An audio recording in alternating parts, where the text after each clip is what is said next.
You're watching Southwest Florida in Focus. Coming up, scam artists tap into a smarter, stealthier tool for their schemes, cryptocurrency. How Florida has become one of the nation's leaders in crypto fraud. And getting ahead of mosquito infestations that can lead to disease, why Lee County is leaning on poultry power. And preparing your pet for midlife, the steps you can take to assist your four-legged friend as they leave the puppy years behind. Hello, I'm Sandra Victorova. Thank you for joining us. Law enforcement around the country is fighting a staggering rise in crimes connected to cryptocurrency, costing victims more than $9 billion in losses last year. Florida has the third most crypto fraud cases in the country. According to a report from the FBI, many of those crimes have been linked to crypto ATMs. Over the past 18 months, victims in Fort Myers have reported more than $500,000 in losses, either being duped into using crypto ATMs or participating in crypto investment scams. As WGCU's Jennifer Crawford reports, the Fort Myers Police Department is sounding the alarm on the fastest growing crime in the country. As you can see that the cryptocurrency ATM appears very similar to a regular fiat currency ATM. Fort Myers Police Detective David Dietz is on a crusade against crypto ATM crime. The problem is that we have crypto ATMs that are all over the city. There's somewhere around 30. And we have scammers that are overseas primarily. Scammers will call and they typically will use the name of somebody from a police department. They'll give a badge number. They make it sound very professional in order to get that individual under duress and get them moving to try to get those funds immediately. One victim in Fort Myers first received a call from a 239 area code from someone identifying himself as a local deputy. He needed to let me know that I had 2 charges pending against me, one for failure to appear and one for contempt of court, and that I needed to get it straightened out or I would be jailed.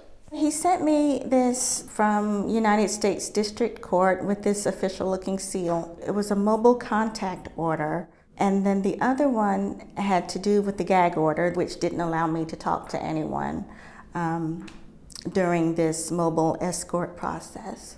Despite her doubts, she was terrified at the thought of being arrested. I was crying, but I couldn't catch my breath.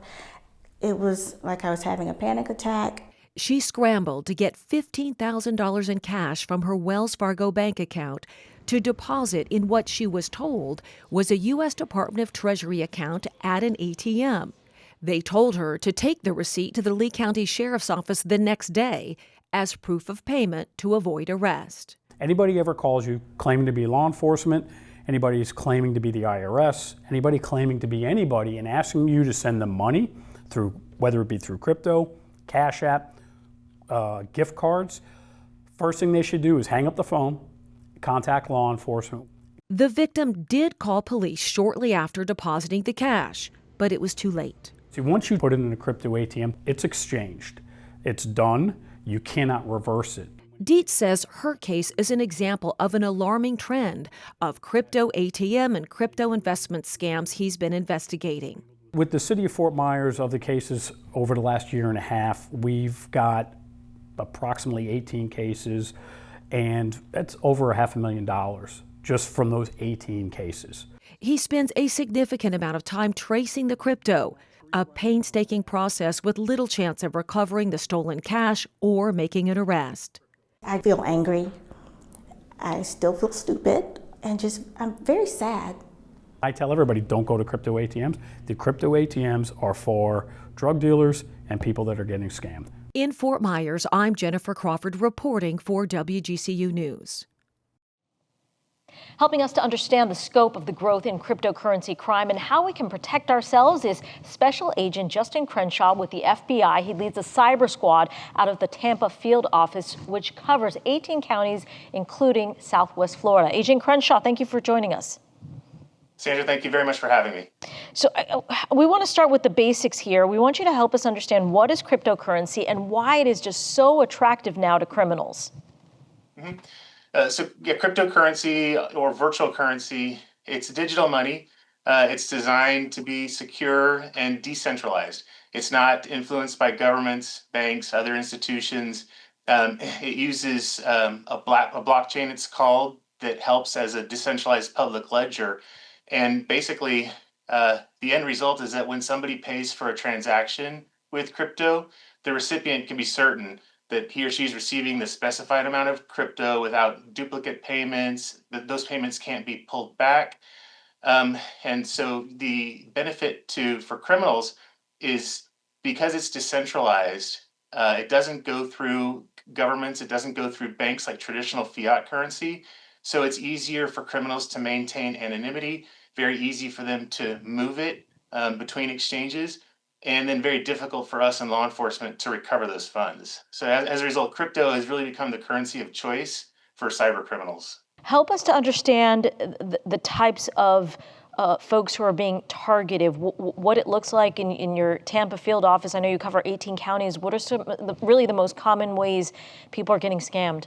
So cryptocurrency, these are often traditional scams that were used, that did previously use wire transfers or prepaid Visa cards, things like that. And now those have really been surpassed by cryptocurrency as the means of choice to facilitate crime. And so it's oftentimes traditional investment schemes where we see criminals establishing a relationship with victims. These are oftentimes these are online relationships. They'll start out as a friendship or even sometimes a romantic relationship. And then as they develop trust, the scammers will get the victims to start sending.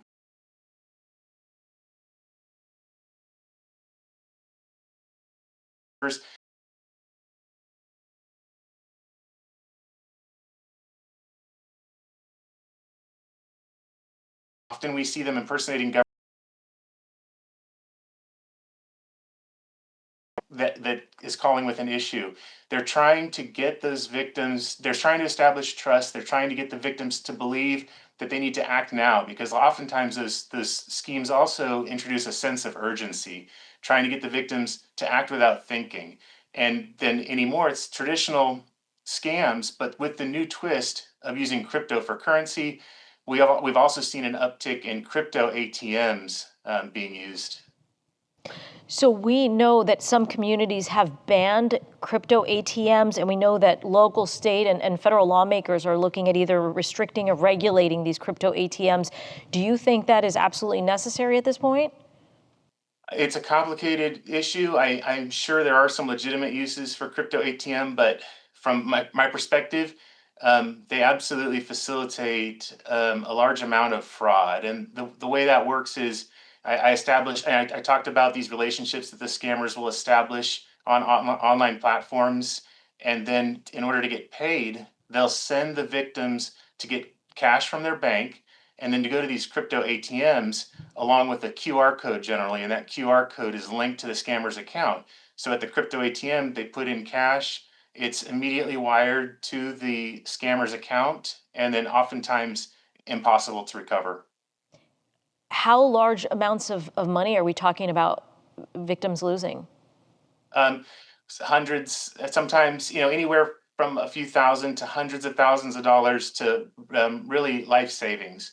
Special Agent Justin Crenshaw with the FBI, thank you so much for your time. We appreciate it. Thanks for having me, Sandra. Thank you. And we'll continue to monitor the development with crypto ATMs and fraud. You can stick with Southwest Florida in Focus for future coverage. If you believe that children are growing up faster than ever, there's science to support that. Research shows on average girls get their period just before the age of 12. The age of puberty has been starting earlier for decades and can start as young as 8 years old in girls and 9 in boys. So how do parents deal with these changes? To help answer those questions, we're joined by Dr. Cheryl Ziegler, a clinical psychologist and author of The Crucial Years. Dr. Ziegler, thank you for joining us. Thank you so much for having me. So if puberty is starting earlier, does that mean we should be having some tough conversations about things like sex earlier? It does. And it has big implications for parents in terms of the conversations that they're going to be having, more like third grade and fourth grade, and also for educational systems to really look at their sex ed programs, their health ed programs, whatever they're calling them. Because if we stay at the pace that we're at, which is giving kids information more like fifth grade, we're already behind the ball on what kids are actually going through. So in your book, The Crucial Years, which I know you focus on the ages sort of between 6 and 12, if we're talking about puberty starting earlier, does that mean their emotional maturity is keeping up as well? That's such a good question. So, what we know is that the chemicals in their brain are being triggered because puberty starts in the brain. So, we're seeing mood fluctuations and attitudes or behaviors that look more like what we imagine teenagers to look like. But emotionally, they are still their actual age, their chronological age. And the mismatch is a huge concern. They're looking older, they're having big, wild emotions that are older, and so that can be really challenging for both parents and educators to figure out how to meet all of their needs when they're so unevenly distributed right now. So I know one of the things that you focus on is this idea of being able to communicate better with children. There's so many stressors that I think kids now are dealing with. We're seeing anxiety in ways that we haven't seen before. So what is your message to parents? How do we open up those lines of communication so they can talk about the pressures that they feel? I think the first thing for parents is awareness of what the pressures are that kids are feeling. So, a couple of things that come to mind, and also the research show, is childhood feels like it's shrinking. They have these small windows to just get to be kids while they're also, let's say, during those school age years. So, what the pressures are is because of media, social media, just exposure in general. If they come home and they tell you that they had even, let's say, like a lockdown drill or an active shooter drill, those are words that these kids are growing up with, not just words, but also even practices that, again, we didn't have. So just ask open ended questions as a parent, while you're driving or while you're sitting at the dinner table, and just say, what's that like for you? I never had to do that. How do you feel when that's happening? Just keeping that open allows a kid to know when they come home, they've got a safe space and a safe person to talk about the things that are driving the anxiety epidemic that we're seeing in younger and younger kids. Dr. Ziegler, if I can end real quick on this, is there anything we can do to allow our children to be children longer, even though their bodies may be changing? Yes, I love that question. I think we do need to be on the front lines of preserving childhood and play.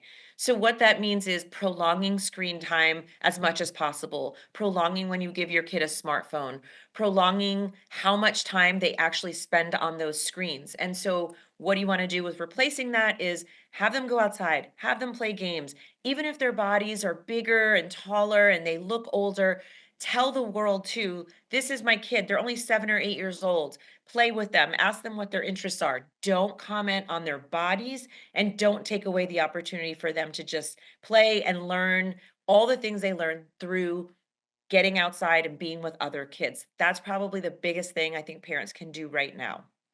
Dr. Ziegler, thank you so much for your time. Thank you. Mosquito season is in full force in Southwest Florida, and Lee County is working to get ahead by tracking the insects that transmit diseases like West Nile virus. The county has constructed 17 chicken coops for that surveillance. WGCU's Eddie Stewart introduces us to the sentinel chickens. I definitely have my favorites, like number 3 at the Lehigh coop. Love her because I put her on the tailgate of the truck and she eats all the bugs so that they don't get to me. Erica Campbell is an arbovirus technician at Lee County Mosquito Control. Each week, she drives to 18 chicken coops spread throughout the region from Alva to Bonita Springs. There, she feeds the birds, tops off their water, and then takes blood samples. Every bird has a little tag on its leg, and that matches up to a vial. So this one is 23055. We're going to be taking blood samples from 23055 all the way through 23060. These samples are a vital tool in monitoring the location and spread of potentially deadly mosquito-borne illnesses. Identifying where disease-carrying mosquitoes might be before an outbreak is a challenge. So that one's 23056. One solution is to do equal pesticide treatment everywhere. That risks overexposure to the human community And mosquitoes can build an immunity to those pesticides. Lee County Mosquito Control takes a targeted approach, focusing on surveillance. District Director Dr. David Hull explains that sentinel chickens are not a specific breed. Instead, they serve as indicators of where the district needs to start treatment. This is the canary in the coal mine, these chickens. When they start popping positive, we can see where the activity is really beginning to occur, and then we know where to concentrate our efforts. Blood samples are collected and taken back to headquarters for testing. Lee County is the only district in the state to test in-house, so they get results quickly. If a virus is discovered in an area, treatment trucks and planes head out with pesticides.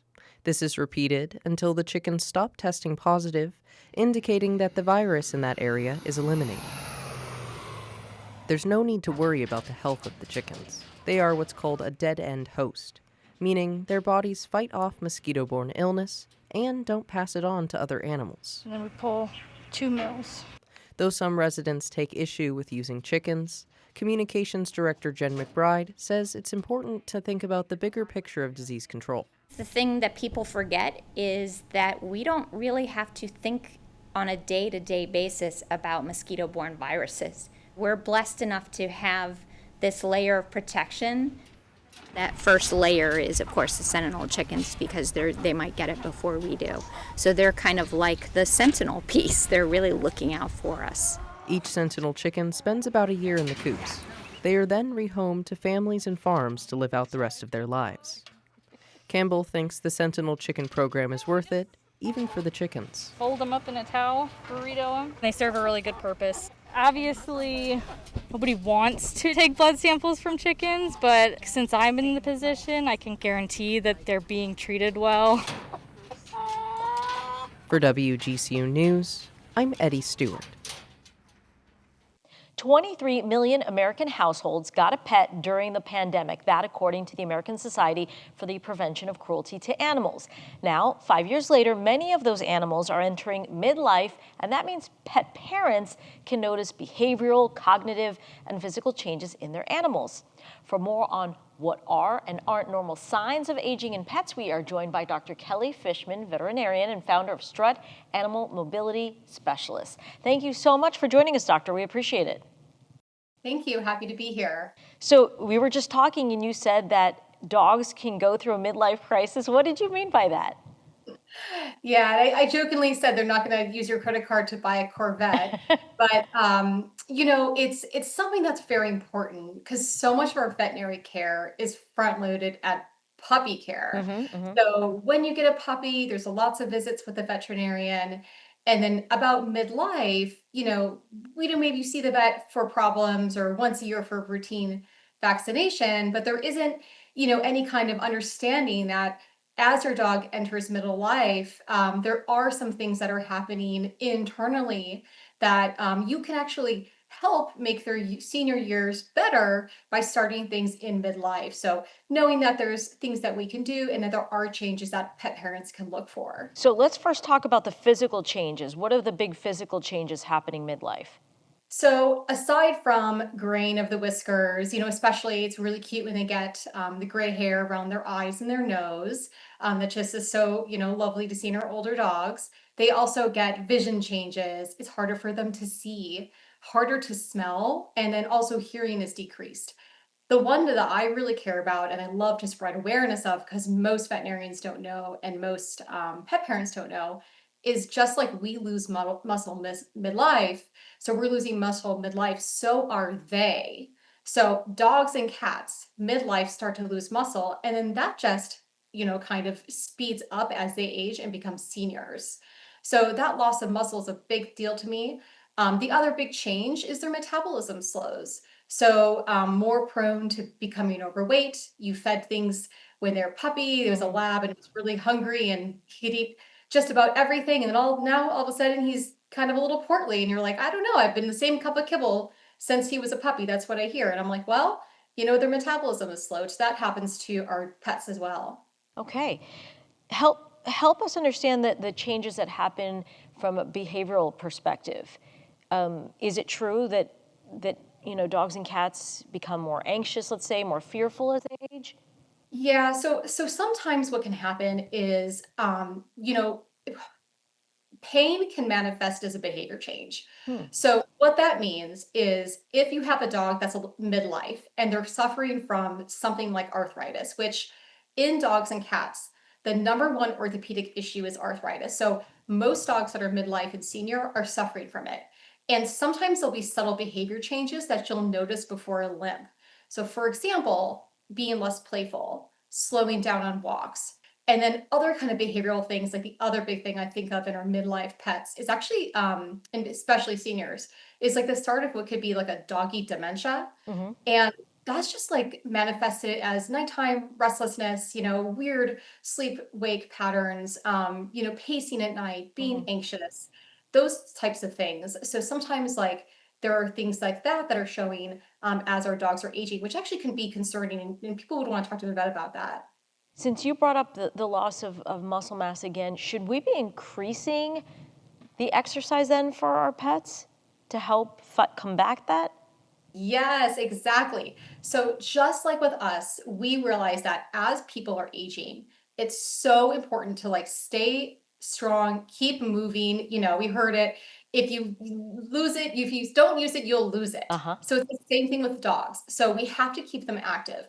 And not only keep them active, keep them healthy, but it will prevent things or kind of lessen things that we talked about. For example, that doggy dementia, if they have exercise, they could actually have they have less signs of that as they become seniors. If you do exercise on a dog with arthritis, we used to think that those dogs shouldn't be exercised at all, but we know that dogs with arthritis and cats with arthritis that move feel better. So that's also an important thing to kind of think about. And just maintaining muscle mass and strength is such a good thing to do for us and for our dogs. Dr. Fishman, thank you so much for this great advice. We really appreciate it. Thank you. Thank you, Sandra. Finding a better bargain. After the break, some shoppers are finding thrifty ways to save some cash.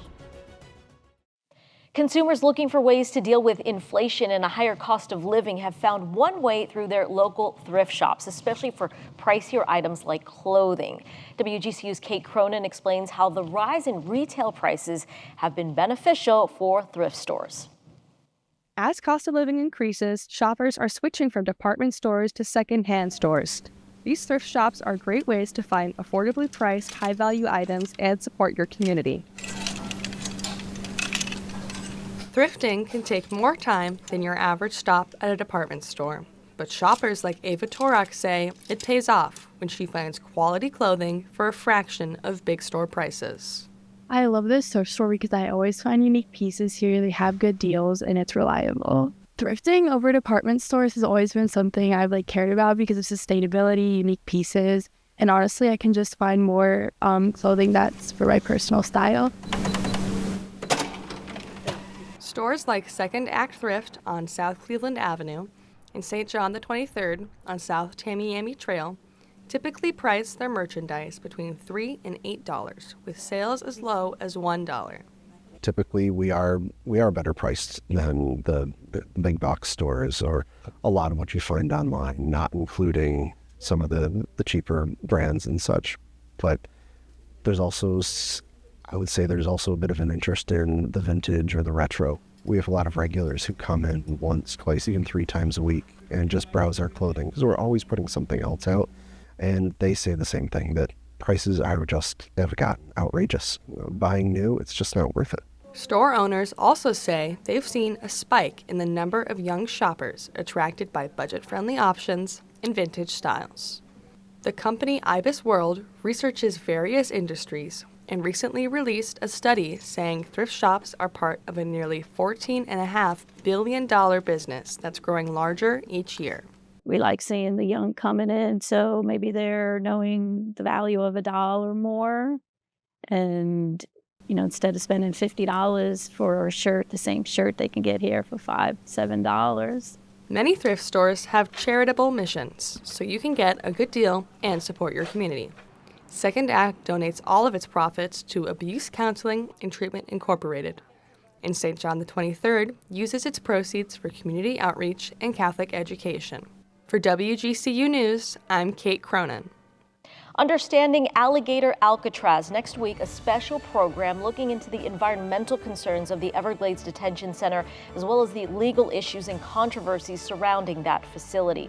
We thank you for joining us today. Don't forget to like and subscribe to our WGCU News YouTube channel, where you can find all of our stories and those extended interviews. We hope you have a great day, and we'll see you next week.